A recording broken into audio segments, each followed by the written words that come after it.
అయినను వారు తమ ఆలోచనను అనుసరించి తిరుగుబాటు చేయించు వచ్చి తమ దోషముల చేత హీన దశ నుండిరి. తరల వంచండి, ప్రార్థన చేసుకున్నాం. మహాగణుడు అనే యేసయ్య, మహోన్నతుడా, ఇంతవరకునైనా మీ సన్నిధిని మాతో కూడా ఉంచి ప్రతి కార్యక్రమంలో నీ ఆత్మను మాకు అనుగ్రహించినందుకై మీ స్తోత్రాలు. విడలించిన సాక్ష్యముల ద్వారా మీరు మహిమ పొందారు.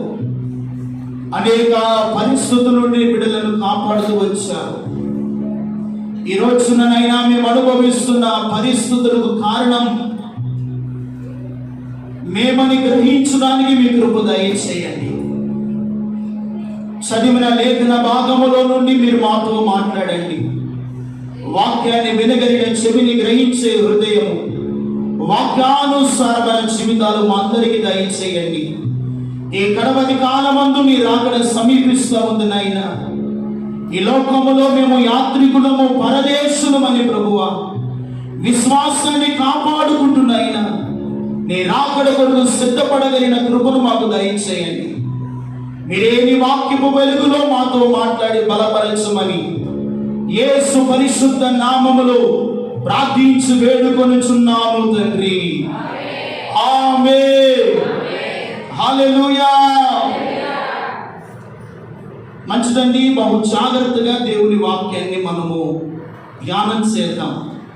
దయచేసి ఎవరు లేచి వెళ్ళకుండా, పిల్లలు అటు ఇటు తిరగకుండా జాగ్రత్తగా కూర్చోవాలి. మంచిది. ఈ 106వ సంకీర్తన 43వ వచనాన్ని మనం చదువుకున్నాం కదా. ఈ రోజున మనం అనుభవిస్తున్న పరిస్థితులు కారణం,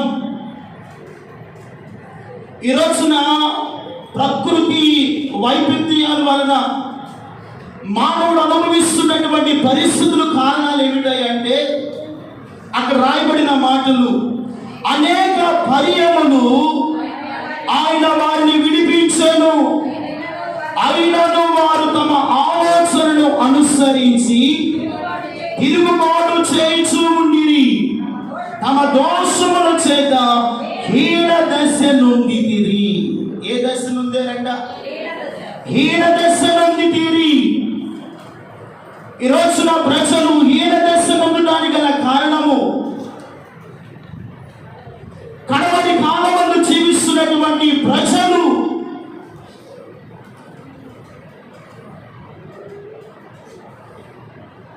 తమ ఆలోచనలను అనుసరిస్తూ ఉన్నారు, తిరుగుబాటు చేస్తూ ఉన్నారు. సృష్టికర్తైన దేవునికి భయపడకుండా, దేవుని వాక్యము ప్రతి దినము వినబడుతూ ఉన్నా ప్రజలు దేవునికి లోబడదని ప్రజలుగా ఉన్నారు.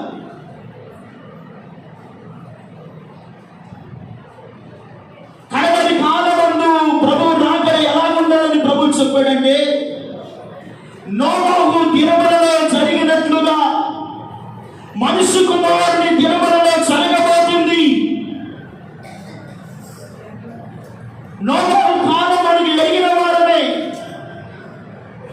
నేడు నరుల చెడుతనము భూమి మీద చెడిపోయి ఉంది. వారి హృదయం యొక్క తలంపులన్నీ పాడైపోయి ఉన్నాయి. దేవుడైన యెహోవా ఆకాశము నుండి నరులను పరిశీలించగా యెహోవా హృదయమందు సంతాపము నొందాడు. అంటే యెహోవా బాధపడ్డాడు. అందుకనే నోవహు ద్వారా దేవుడు 120 సంవత్సరాలు సువార్త ప్రకటించినప్పటికీ ప్రజలు దేవుని మాటను పెడచెవులు పెట్టారండి. దేవుని మాటలు లెక్క చేయలేదు. దేవుని మాటను త్రోసివేశాడు. నోవహు అంటాడు, ఇక భూలోకమును సంపూర్ణముగా నేను నాశనము చేయబోతున్నాను. నోవహు, ఇదిగో ఒక ఓడను సిద్ధపరచు, ఆ ఓడలో నీవు, నీ బిడ్డలు, నీ ఉన్నటువంటి చలచల రాసులు, ఆకాశం ఎగిరే పక్షులు, నేల మీద పాకు పురుగులు, జంతువులు ఆ వాడలోనికి తీసుకొని వెళ్ళింది. ప్రియమైన వాళ్ళరా, నోవాహు కాలంలో మామూలు వర్షం కాదండి, ఆకాశ తూములు విప్పబడ్డాయి. ఏ తూములు విప్పబడ్డాయి అంట? ఆకాశపు తూములే విప్పబడ్డాయి. ఇదిగో మనం ఈ వారం రోజులే వర్షాలు చూస్తున్నాం. నోవాహు కాలంలో 40 రాత్రులు 40 పగళ్ళు.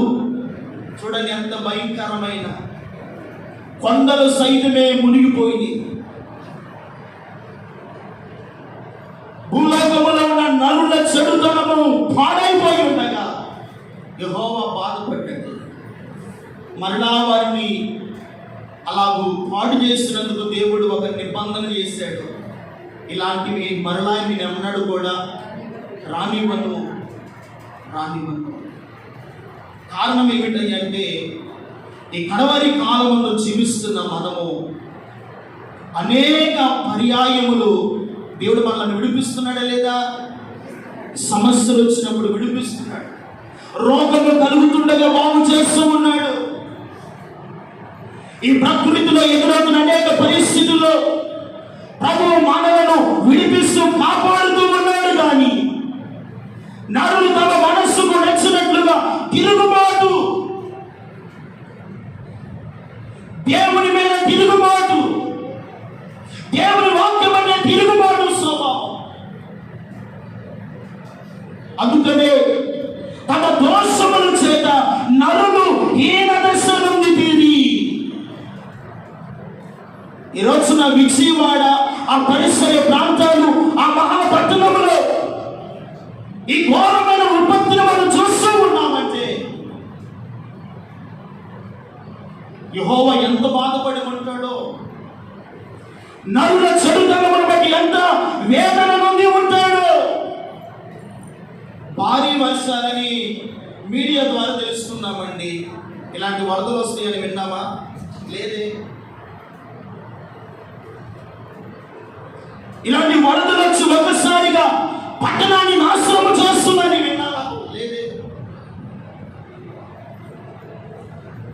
ప్రియమైన దేవుని బిడ్డలారా, ఈ కడవరి కాలమందు జీవిస్తున్న మన జీవితాలు దేవునికి మనం భయపడాలి.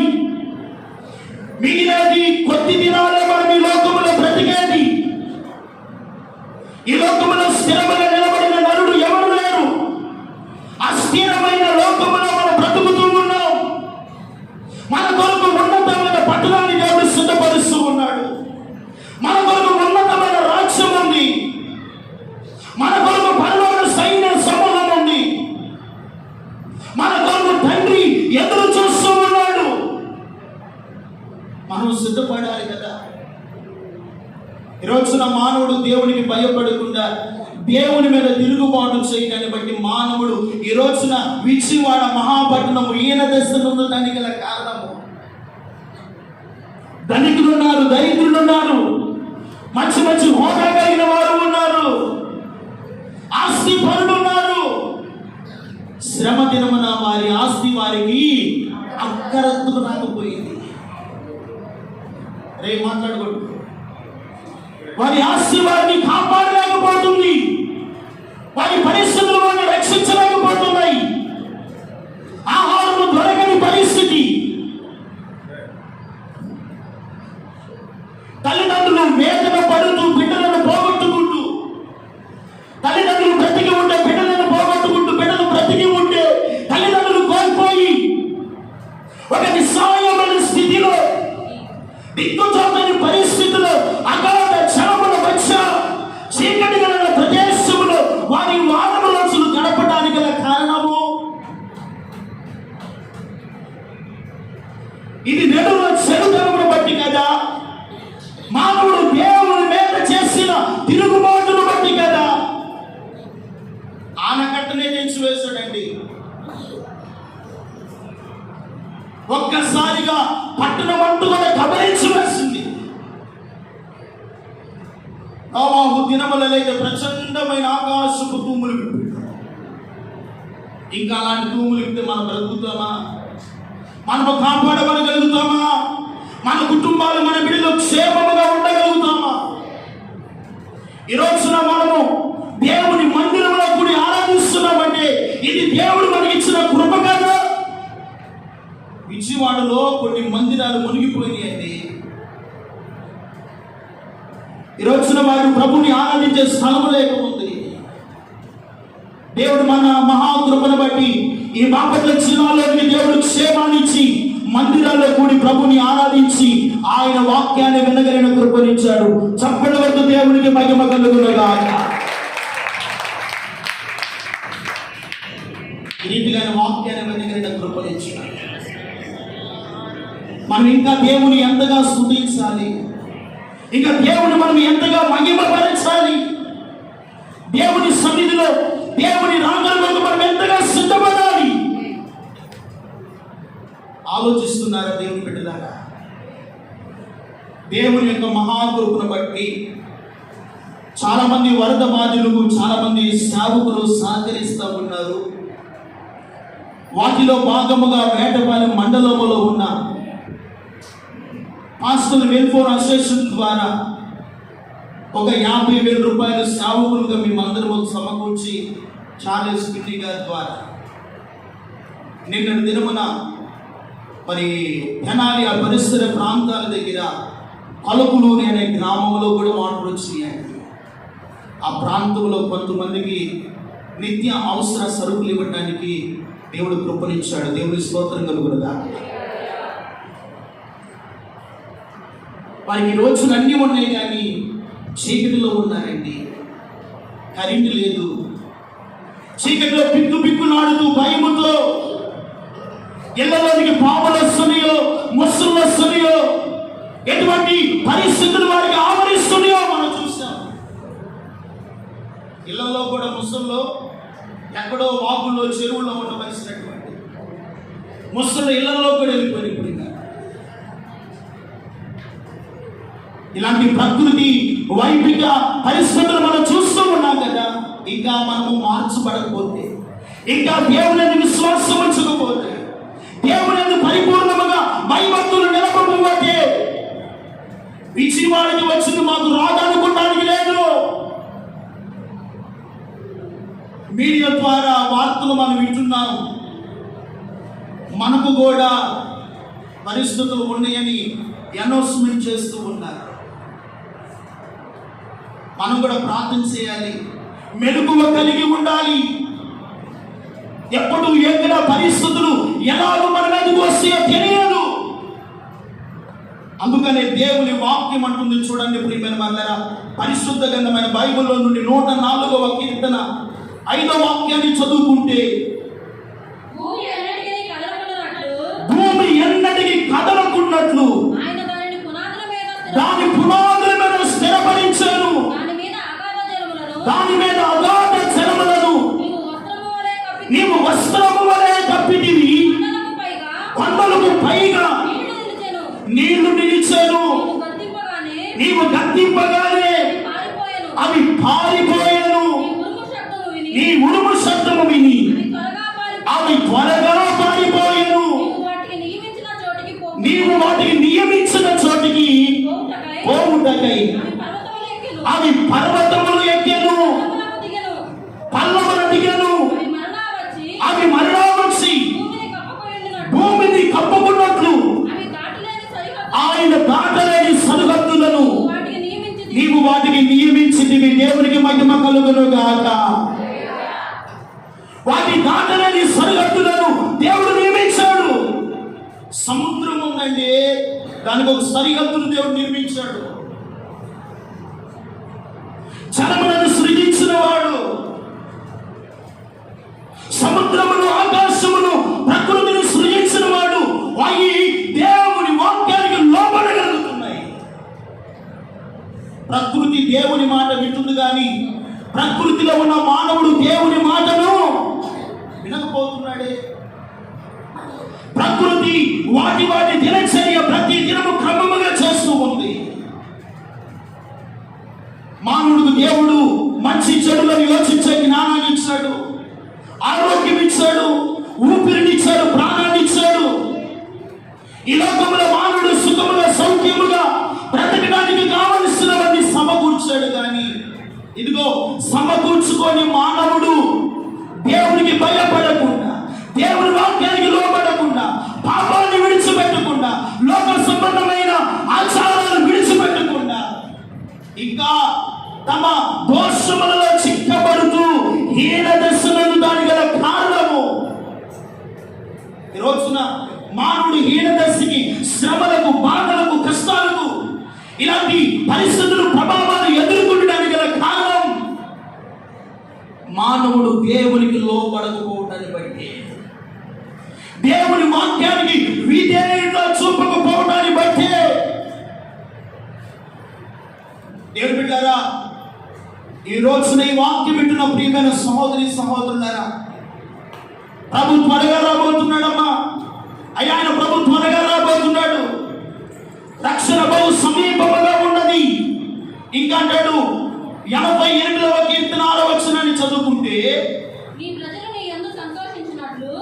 88వ కీర్తన 6వ వచనం, అమ్మా, అగాధమైన గుంటలను, చీకటి గల చోట్లను, అగాధ జనములలోను నీవు నన్ను పరుండబెట్టి ఉన్నావు. నీ ఉగ్రత నా మీద బరువుగా ఉన్నది. నీ తరంగములని నన్ను ముంచుచున్నవి. ఈరోజున మానవుని మీద తరంగములు, వరదలు, శ్రమలు, బాధలు మానవులు ముంచివేస్తూ ఉన్నాయి.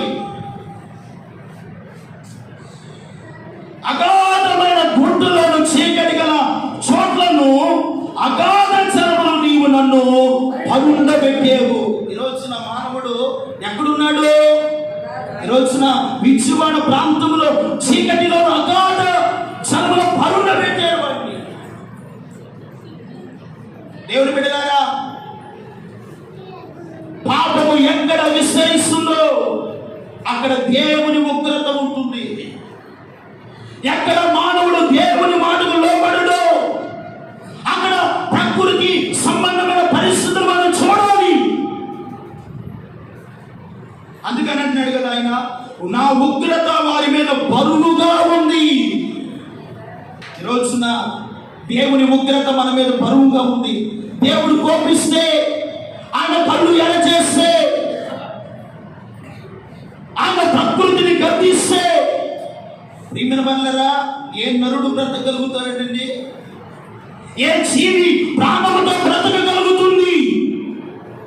ఏ నరుడు ఊపిరి పీల్చుకోగలుగుతాడు? పట్టెడు ఆహారం తినగలుగుతాడు? ఈ రోజున మనము సౌఖ్యంగా ఉన్నాం, క్షేమముగా ఉన్నాం, మన గృహాల్లో సురక్షితముగా ఉన్నాం అంటే ఇది దేవుని కృప కదా? దేవుని కాపుదల కదా? దేవుడిచ్చిన క్షేమము కదా? కానీ మానవుడు ఈ రోజున దేవుని క్షేమాన్ని త్రోసివేసుకుంటున్నాడు.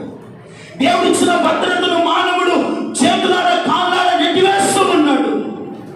అందుకే ప్రకృతి గద్దిస్తుంది మానవుడిని, భయాన్ని రేగిస్తూ ఉంది. కానీ మానవుడికి భయం అంటే లేదండి ప్రియమైన వాళ్ళారా. అందుకని 107వ కీర్తన 24వ వచనములు అంటాడు, మా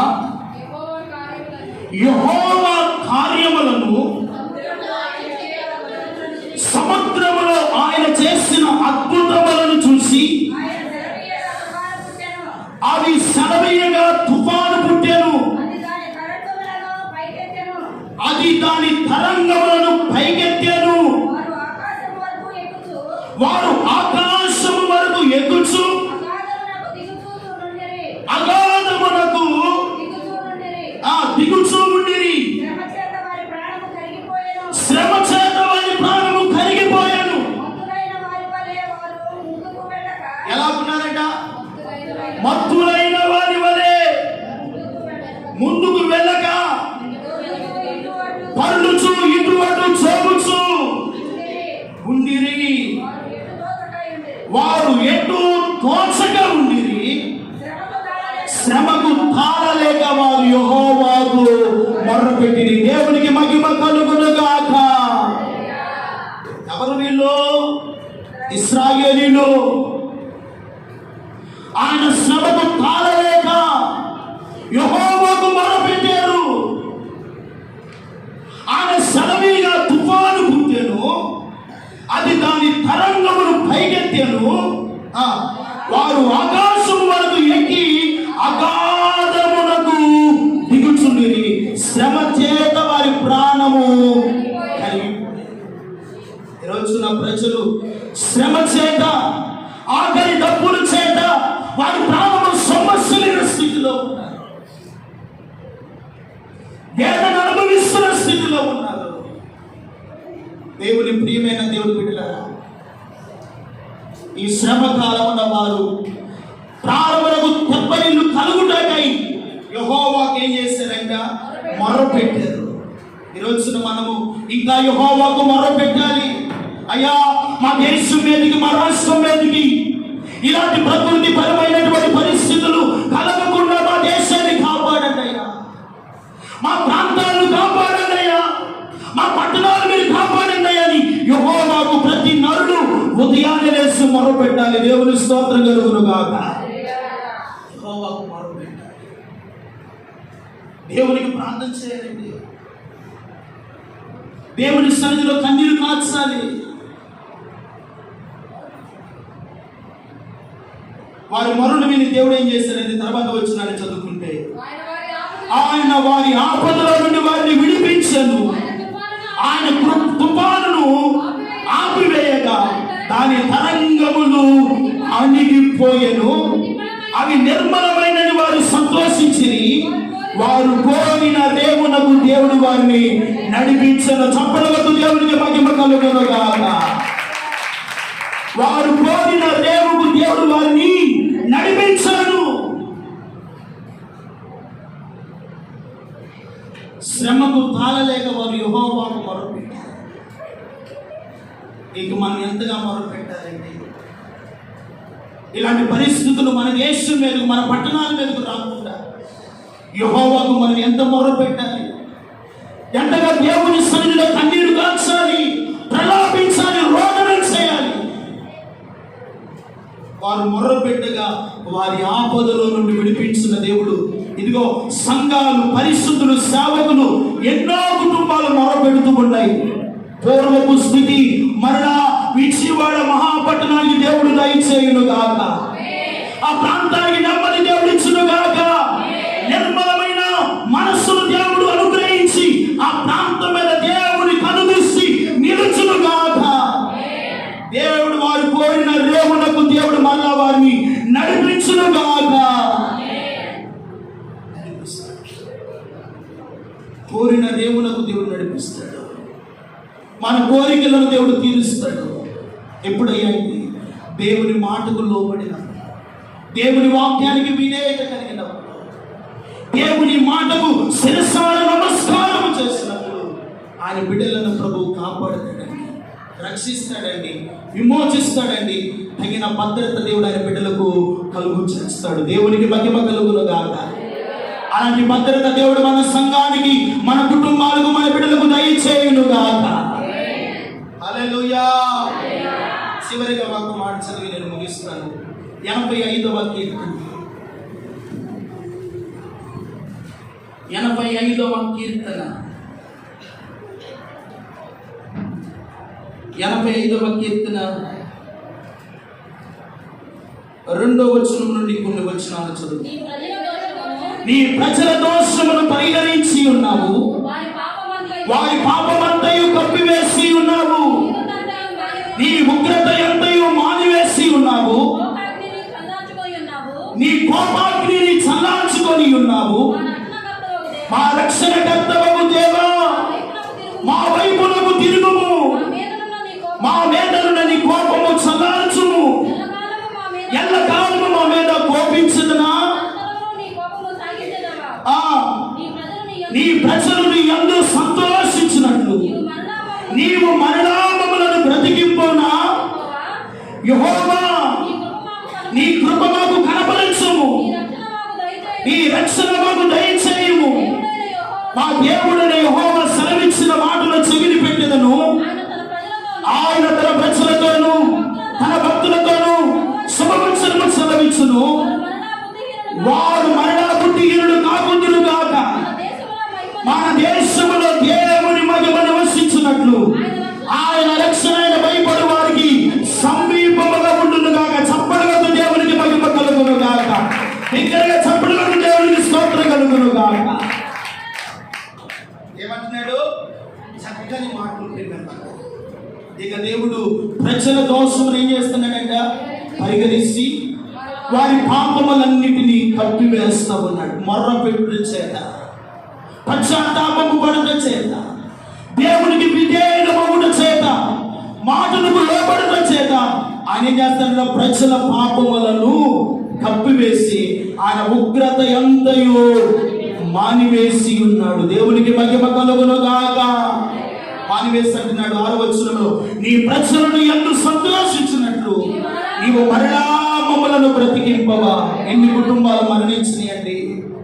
ఎన్ని కుటుంబాల్లో ఇదిగో ఒక తండ్రికి ఒక భార్య, 2 కుమారులు ఉన్నారండి. ఫలాలు ఫలించే స్థితిలోనికి వచ్చారు. ఉద్యోగం పొందే స్థానంలోనికి వచ్చారు. తండ్రి తన కుమారులను కాపాడాలని తల్లి కోల్పోయాడు. తండ్రి కోల్పోయి ఆ 2 కుమారులను కాపాడుకున్నారండి. వారికి ఆస్తి ఉంది, ఐశ్వర్యం ఉంది, ఏది తక్కువ లేదు వారికి. చివరికి ఫలాలు కోసుకొని తినేటానికి తల్లిదండ్రులు లేకుండా పోయారు. అయితే మరలా అంటున్నాడు, నీ ప్రజలను ఎందు సంతోషించున్నట్లు నీవు మరలా మమ్మలను. దేవుడు మరలా ఆ ప్రాంతానికి క్షేమకరమైన దినాలు ప్రభు దయచేయునుగా. ప్రజలను మరలా దేవుడు బ్రతికించునుగా. ఈ బురదల వల్ల కానీ, వారి వాటర్ వల్ల కానీ, ఈ శరీర సంబంధమైన రోగాలు ఏమి రోగాల బారిన పడకుండా దేవుని యొక్క నీతి కలిగిన బాధు వారిని తాగులుగా వేస్తున్నాము. దేవుడు మంచి ఆరోగ్యాలతో ఉండాలి, క్షేమముతో ఉండాలి, నెమ్మదితో ఉండాలి. అందుకని అంటాడు, మా దేశములో మహిమ నివసించున్నట్లు ఆయన రక్షణ ఆయనకు భయపడు వారికి సమీపముగా ఉన్నది. ఎవరికి భయపడు వారికి? దేవునికి భయపడు వారికి. మరలా మన దేశములో వారు సురక్షితముగా క్షేమముగా మనం నివసించినట్లు యెహోవాకు భయపడు వారికి ఆయన రక్షణ ఎలాగుంటుందంట? ఆయన రక్షణ మన కుటుంబాలకు సమీపముగా ఉండును గాక. ఆయన రక్షణ మన బిడ్డలకు సమీపముగా ఉండును గాక. మనం చేస్తున్న చేతి పనులు, వ్యాపారాలలో, ఉద్యోగ చేతి బాధ్యతలలో ఆయన రక్షణ మనకు సమీపముగా ఉండి మన సంఘాన్ని, మన కుటుంబాలను దేవుడు కాపాడును గాక. మనము ప్రకాశము చిన్న ఈ పాపముల చిన్నాను దేవుడే రక్షించును గాక. దేవుడు క్షేమాన్ని ఇవ్వాలి, ప్రభు నెమ్మదిని ఇవ్వాలి. ఆయనకు భయపడాలి. ఎవరికి భయపడాలి? దేవునికి భయపడాలి. దేవునికి లోపడతాం. ఆయన వాక్యాన్ని విన్నామండి, ఆయన వాక్య ప్రకారంగా జీవితాం.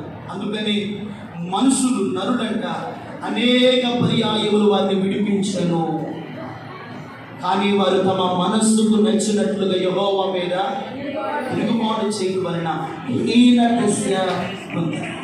ఇదిగో ఈరోజున ఏ కష్టాల్లో ఉన్నావు, ఏ శ్రమల మధ్య ఉన్నావు, ఏ పరిస్థితులను వేధిస్తున్నాయో, ఏ రోగంతో బాధపడుతున్నావో దేవుని బిడ్డలారా, ఈ రోజున హీన దశలో ఉండడానికి ఒకవేళ నీ దోషమేమో, ఒకవేళ నీ పాపమేమో, ఒకవేళ దేవునికి లోబడిన తత్వం మనలో ఉన్నదేమో, పశ్చాత్తాపడదాం, దేవుని పాదాలు పట్టుకున్నాం, ఆయన సన్నిధిని ఆశ్రయిద్దాం. ఆ మహాగరుడైన దేవుని పాదాలు పట్టుకొని మనసారా దేవుని సన్నిధిలో ప్రార్థన చేద్దాం. మన దేశంలో మహిమ నివసించునుగాక, మహిమ నివసించునుగాక, క్షేమము నివసించునుగాక. అట్టి కృపా పరిశుద్ధాత్మ దేవుడు మనందరికీ దయచేసి ఈ మాటల చేత దేవుడు మనను ఆదరించి బలపరిచి నెమ్మదితో నింపునుగాక. ఆమేన్. అలా వచ్చండి, ప్రార్థన చేస్తుంది.